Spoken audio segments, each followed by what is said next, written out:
Narrowly avoided being sent to prison for 10 to 20 years for several drug crimes and instead paid minimum fines due to some quick thinking and taking a huge risk. Late to the party, but when I was in high school and the few years after, my primary source of income was selling pot. One day I was just hanging out at home with the GF. We went to the Circle K a few houses down and got some beer. The clerk, who I knew pretty well at this point, asked if he knew where I could get a dub sack. I said sure and that I'd be back soon. I go home and forget about it.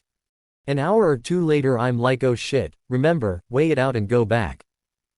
He had already given me the money, very important detail for later, so I waited until he had no customers.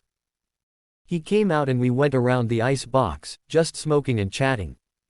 I handed him the bag. Now, there was no one around.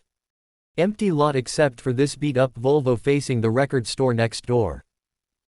If I had been paying better attention, I may have noticed this Volvo had completely tinted windows, which seemed odd to do on a beat-up Volvo.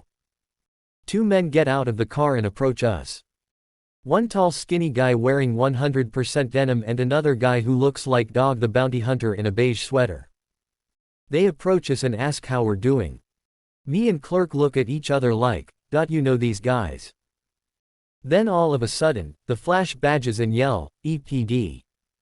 Exclamation mark. You're under arrest! Exclamation mark. And cuff us, separate us, and search us. Beige dog goes through my texts, finds a couple dubious ones, a few crumpled up 20s, starts trying to get me to admit to doing a lot of business today, blah blah. Then they surprise me by walking me and my GF back to my porch, saying they've seen me come and go quite a bit and just want to make sure you don't have a pound of heroin in there, and they'll just charge me with a misdemeanor. Otherwise, it will be jail and a felony. So here we are, on my front porch, me saying there's no way I will let them in.